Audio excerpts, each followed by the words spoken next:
नमस्कार दोस्तों, YouTube के महाविद्या ज्योतिष चैनल में मैं पंडित गुरुराज आप सभी दर्शकों का एक बार फिर से स्वागत करता हूं। दोस्तों, YouTube के महाविद्या ज्योतिष चैनल के माध्यम से मैं लाल किताब, वैदिक ज्योतिष, यंत्र मंत्र और तंत्र से जुड़ी हुई अनुभूत जानकारी समय समय पर आप तक पहुंचाता रहता हूं। उम्मीद है आपको मेरी वीडियो पसंद भी आती होंगी। अगर वीडियो पसंद आती है तो वीडियो को लाइक करें, शेयर करें और चैनल को सब्सक्राइब भी कर लें ताकि इसी प्रकार की जानकारी आगे भी मैं आप तक पहुंचा सकूं। दोस्तों, दीपावली का महीना आने वाला है, यानी अगला महीना जो है दिवाली का है और 15 नवंबर को दिवाली है। कार्तिक महीने की अमावस्या को दिवाली मनाई जाती है। तो दीपावली का जो समय होता है साधकों के लिए बहुत ही उत्तम समय होता है और जिसका साल भर इंतजार कर रहे होते हैं साधक। दीपावली के समय बहुत सारे मंत्रों का जाप साधक लोग करते हैं, सिद्धि प्राप्त करते हैं और जो साधक हैं वो सही मायने में दीपावली नहीं मना पाते हैं। क्यों? क्योंकि उनके लिए ये जो रात होती है बहुत कीमती रात होती है और साल भर इसका इंतजार करते रहते हैं। धन की प्राप्ति के लिए अगर साधना की जाए तो दीपावली का समय अति उत्तम माना गया है। दीपावली पर धन की प्राप्ति के लिए लक्ष्मी की साधना का जो विधान बताया गया है वो दीपावली की रात्रि से बताया गया है। दोस्तों, यदि आप धन की प्राप्ति चाहते हैं, आप अपार धन चाहते हैं, आप अरबपति बनना चाहते हैं, आप खरबपति बनना चाहते हैं, तो लक्ष्मी का वशीकरण करना होगा या कुछ ऐसा करना होगा जिससे लक्ष्मी सदा के लिए आपके घर में स्थिर हो जाए। लक्ष्मी को चंचला कहा जाता है। चंचला यानी मन की चंचल, जो एक जगह ना टिक सके।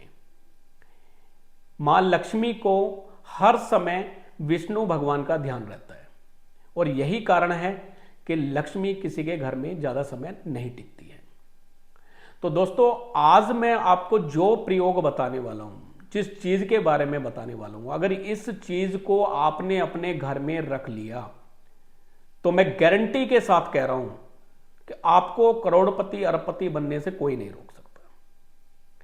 आप अगर विश्वास करके इस चीज को आप अपने घर में रखते हैं और आपने अगर सही मायने में प्राण प्रतिष्ठित की हुई, सिद्ध की हुई यह वस्तु अपने घर में रखी, तो धन को यह चुंबक की तरह खींचेगा और लक्ष्मी सदा के लिए आपके घर में जो है वास करने लग जाएगी।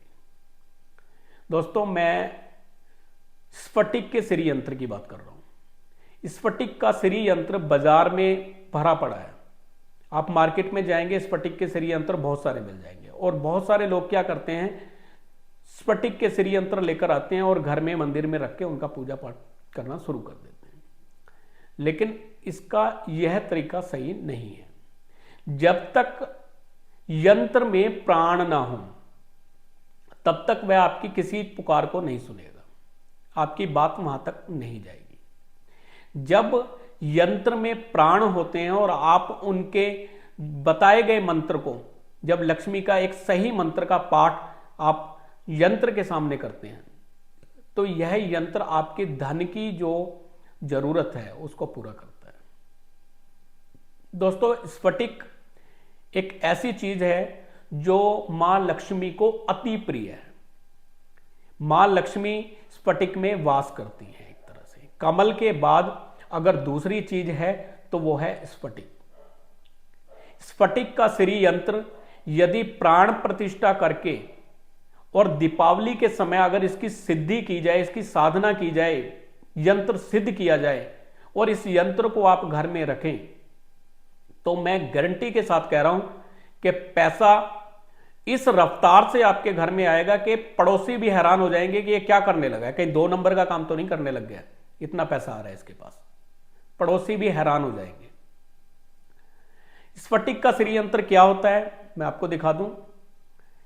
ये जो आप देख रहे हैं मेरे हाथ में, स्फटिक का श्री यंत्र है। आप चित्र में भी देख सकते हैं, यह स्फटिक का श्री यंत्र है।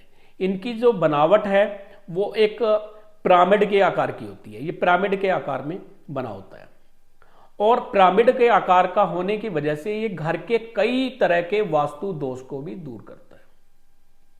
स्फटिक का श्री यंत्र वास्तु दोष दूर करने में भी बहुत सहायक है और लक्ष्मी की प्राप्ति के लिए इससे उत्तम चीज मेरी नजर में कोई नहीं है।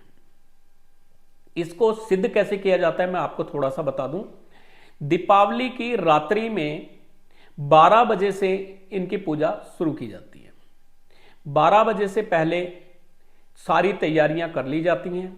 क्या क्या चाहिए होता है एक बार आपको मैं बता दूं। श्री यंत्र की साधना के लिए आपको एक पीले रंग का आसन लेना होगा। पीले रंग के आसन पर बैठकर आपको जप करना होगा और पीला ही आसन आपने पीले रंग का कपड़ा जो है सामने बाजोट यानी आम की लकड़ी के बने हुई फट्टी के ऊपर, एक बाजोट यानी एक फट्टी होती है जिसपे आप देवी देवताओं की तस्वीरें रख सकते हैं, पूजा पाठ की सामग्री रख सकते हैं। आम की लकड़ बहुत पवित्र मानी गई है, तो आम की लकड़ का बना हुआ एक आपने बाजोट लेना है जिसको अपने सामने अपने उत्तर दिशा की तरफ रखना है। यानी आपका पूजा करते समय, साधना करते समय, सिद्धि करते समय मुख उत्तर की तरफ होना चाहिए। उत्तर दिशा लक्ष्मी का स्थान है। तो विधि क्या है, आपने एक चौकी आम की लकड़ी की उत्तर दिशा में रखनी है। उसके सामने आपने आसन बिछाना है, पीले रंग का आसन होगा। सामग्री आपको क्या चाहिए, सामग्री में आपको कमल के फूल, कमल गट्टे के बीज, एक श्री यंत्र आप मार्केट से भी प्राप्त कर सकते हैं, श्री यंत्र लेंगे। प्राण प्रतिष्ठा अगर आपको करनी आती है तो इसमें प्राण प्रतिष्ठा पहले कर लें। प्राण प्रतिष्ठा की वीडियो अगर आप जानना चाहते हैं तो मैं उसका लिंक आपको दे दूंगा, कैसे प्राण प्रतिष्ठा की जाती है। और प्राण प्रतिष्ठा करने के बाद इस यंत्र को सामने उत्तर दिशा की तरफ रखा जाता है। मंत्र जाप के लिए जो माला बताई गई है यह स्फटिक की माला से आप जाप करेंगे। शुद्ध स्फटिक की माला, अगर प्योर स्फटिक की माला होगी तो आपको मंत्र का कई गुना प्रभाव देखने के लिए मिलेगा। स्फटिक की प्योर माला की पहचान क्या होती है, जब आप इसको आपस में रगड़ते हैं, जोर से जब रगड़ते हैं तो इसमें से चिंगारियां निकलती हैं। इसको आप अंधेरे में देख सकते हैं, रोशनी में आपको नहीं पता लगेगा। बिल्कुल अंधेरे में जाएंगे और इसको आप रगड़ेंगे तो चिंगारी निकलेगी इसमें से, वो आपको दिखाई देगी। तो ये असली की पहचान है। इस माला से आपने जाप करना है। याद रहे इस उंगली को स्पर्श नहीं करना है, ऐसे ही आपने इसका जाप करना है और लास्ट में माला को रिटर्न कर देना है। इस तरह से फिर से जाप शुरू कर देंगे वापसी में। यानी इस सुमेरु को पार नहीं करना होता है, ये याद रहे।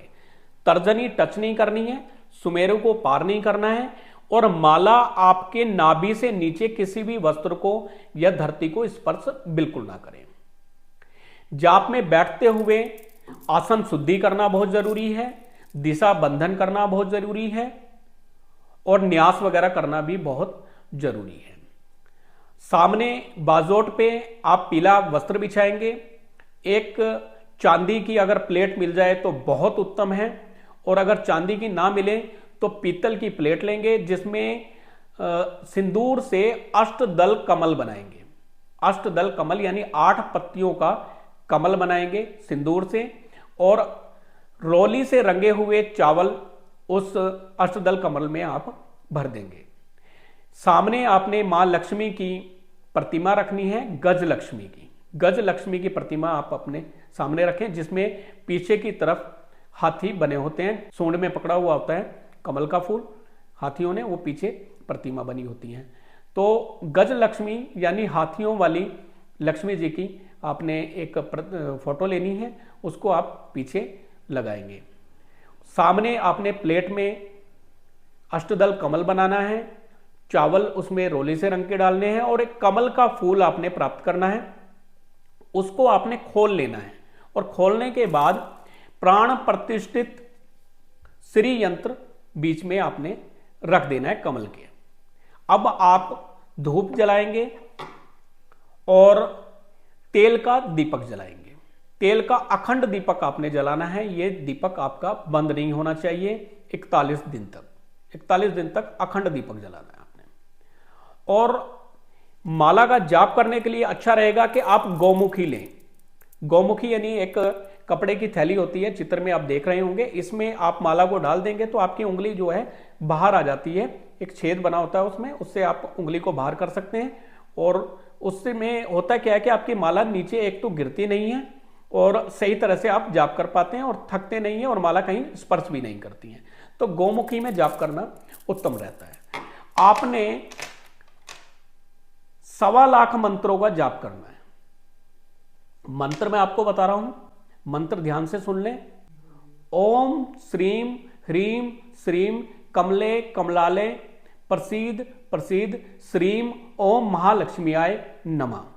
फिर से सुन लें। ओम श्रीम ह्रीम श्रीम कमले कमलाले प्रसीद प्रसीद श्रीम ओम महालक्ष्मीयाय नमः। इस मंत्र का आपने 1.25 लाख जाप करना है। यानी प्रतिदिन आप एक संख्या निर्धारित कर लें जितना आपने जाप करना है। आप इसको 41 दिन में पूरा करेंगे, यानी 41 दिन में 1.25 लाख मंत्रों का जाप आपका खत्म हो जाना चाहिए। 41 दिन में जब ये जाप आपका खत्म हो जाएगा तो आपका ये यंत्र जो है सिद्ध हो जाएगा और आपने अब इसका दशांश का हवन करना है कमल गट्टे के बीजों से। प्रसाद में आपने पीले बेसन के लड्डू चढ़ाने हैं मां लक्ष्मी को, यह ध्यान रहे, या आप बेसन का हलवा भी बना सकते हैं। वैसे तो आपको डेली प्रसाद की जरूरत पड़ेगी, तो 2 लड्डू आप जो हैं बेसन के ही आप चढ़ा सकते हैं, तेल का दीपक जलाएंगे। पीले फूल या गुलाब के फूल या कमल के फूल आप चढ़ा सकते हैं। प्रतिदिन कमल के फूल चढ़ाने की जरूरत नहीं है, आप गुलाब के फूल भी चढ़ा सकते हैं। और डेली आपने जो है लड्डू जरूर रखना है। पूजा के समय जो रहेगा 12 बजे का रहेगा। सबसे पहले आप गुरु पूजन करेंगे, गुरु पूजन के बाद गणपति जी का पूजन करेंगे, गणपति जी के पूजन के बाद आप विष्णु भगवान का पूजन करेंगे और उसके बाद मां लक्ष्मी का पूजन करने के बाद मंत्र शुरू कर देंगे। 41 दिन में 1.25 लाख मंत्रों का जाप करना है। जप के बाद 12,500 मंत्रों से आपने हवन करना है। अगर आप अकेले हवन नहीं कर सकते तो साथ में परिवार के लोगों को बिठाकर 5, 7, 10 जितने भी लोग हैं उनको बिठाकर आप हवन कर सकते हैं। कमल गट्टे के बीजों से हवन करना है और आम की लकड़ी इसमें हवन में यूज करेंगे। आप एक एक बीज डालते जाना है और मंत्र पढ़ते जाना है। यानी 12,500 आहुतियां आपने जो है हवन में डालनी है। फिर इसका दशांश का 12,500 के दशांश का आपने जो है यानी 1250 मंत्रों से तर्पण करना है। फिर 125 मंत्र से आपने मार्जन करना है इनका। इस प्रकार ये पूर्ण विधि संपन्न होगी और उसके बाद ब्राह्मण भोजन आप कराएंगे। मैं अक्सर दिवाली में 2 या 3 साल के बाद दिवाली में यह यंत्र की साधना करता हूं और इस बार हमने साधना का पूरा मोड बनाया हुआ है। इस बार मैंने जो है ये वापस से साधना करनी है। मैंने 2012 में एक बार ये साधना की थी और उसका जो फल मुझे मिला वो सभी जानते हैं। मेरे जानने वाले सभी लोग समझते हैं कि इन्होंने क्या किया है और कहाँ तक मैं पहुँचा हूँ। ये सारे जो मेरे जानने वाले हैं बहुत अच्छी तरह से जानते हैं। तो आप, क्योंकि मैंने 2012 में मैंने ये साधना की थी और अब मैं दोबारा ये साधना करने वाला हूँ, तो अगर आप श्री यंत्र प्राप्त करना चाहते हैं, सिद्ध किया हुआ श्री यंत्र अगर प्राप्त करना चाहते हैं, आपको मैं बता दूं इसकी मैंने कॉस्ट बहुत कम रखी है। सिद्ध किया हुआ प्राण प्रतिष्ठित, क्योंकि मेरी एनर्जी तो उतनी ही लगनी है उसमें, चाहे मैं 1 यंत्र सिद्ध करूं चाहे मैं 50 यंत्र सिद्ध करूं, एनर्जी उतनी ही लगेगी। प्राण प्रतिष्ठा इन सब की करनी पड़ेगी मुझे। प्राण प्रतिष्ठा करने के बाद मंत्र जो पढ़े जाएंगे मंत्र उतने ही रहेंगे, लेकिन ये सभी यंत्र सिद्ध हो सकते हैं। आप इसको प्राप्त कर सकते हैं, लेकिन अगर अभी आप बुकिंग कराएंगे तभी यह यंत्र आपको दीपावली के 41 दिन के बाद यानी लगभग 45 दिन के बाद आपको यह प्राप्त होगा। पहले आपको इसकी बुकिंग करानी पड़ेगी। अगर आप कहेंगे कि बाद में हमें यंत्र सिद्ध किया हुआ मिल जाए तो वो असंभव है, वो नहीं मिलेगा, क्योंकि यंत्र जो हम सिद्ध करेंगे सिर्फ उन लोगों का करेंगे जिनका नाम, उनके पिता का नाम, दादा का नाम, गोत्र हमारे पास में पहुंचा होगा। उन्हीं के नाम से हम ये यंत्र सिद्ध करेंगे। तो यदि आप श्री यंत्र प्राप्त करना चाहते हैं तो श्री यंत्र प्राप्त कर सकते हैं। अपना नाम डिटेल मुझे सेंड कर दें। कुछ लोग जो बच जाएंगे, जो नाम पता नहीं भेजेंगे, हम श्री यंत्र कुछ अलग से भी सिद्ध करते हैं। बाद में उनके नाम से हम उसमें प्राण प्रतिष्ठा करते हैं, उनके नाम से हम उसको पढ़ के देते हैं, वो फिर उन लोगों के लिए कार्य करता है। लेकिन इस बार मैं कोशिश यही करूंगा कि मैं ज़्यादा यंत्रों की साधना नहीं करूंगा, मैं बहुत थोड़े से यंत्र ही सिद्ध करूंगा। मेरा इरादा सिर्फ 51 श्री यंत्र सिद्ध करने का है। तो जितने लोग ज़्यादा से ज़्यादा श्री यंत्र प्राप्त करना चाहते हैं, मात्र 51 लोग ही लिए जाएंगे, उससे ज़्यादा लिए नहीं जाएंगे। जो पहले आ जाएगा उसको श्री यंत्र मिल जाएगा। अपना नाम, अपना पिता का नाम, दादा का नाम, गोत्र मुझे बताएंगे और एक फ़ोटो आपने जो है व्हाट्सएप पे ज़रूर भेजना है। अपना पूरा एड्रेस भेज देना है ताकि हम वो नोट करके रखें और यंत्र सिद्ध होने के बाद आप तक पहुंचा सकें। यंत्र में कितनी शक्ति है ये तो प्रैक्टिकल करने पर पता चलेगा। तो यदि आप यंत्र प्राप्त करना चाहते हैं तो स्क्रीन पर दिए गए नंबर पर कॉन्टैक्ट कर सकते हैं। धन की प्राप्ति के लिए इससे उत्तम और इससे बड़ी चीज कोई मैं नहीं मानता हूं, क्योंकि मैंने खुद प्रैक्टिकल किया है और जो चीज मुझे सही लगी वही मैंने आप तक पहुंचाई। यंत्र विधि मैंने बताई है। जो पूरी विधि जानना चाहते हैं वो कॉल करके मुझे पूछ सकते हैं, मैं पूरी विधि भी उनको बता दूंगा, क्योंकि विधि बहुत बड़ी है और इस वीडियो में वो पूरी विधि बता पाना मुश्किल है। इस छोटी सी वीडियो में मैं पूरी विधि उसकी नहीं बता पाऊंगा। यदि आपको यंत्र चाहिए तो वो प्राप्त कर सकते हैं, बुकिंग आप करा सकते हैं। जानकारी ज़्यादा से ज़्यादा लोगों में पहुंचाएं ताकि इस समय का फायदा उठा सकें, क्योंकि बार बार श्री यंत्र सिद्ध करना मेरे वश से बाहर है। 41 दिन साधना करना ये कोई आसान काम नहीं है।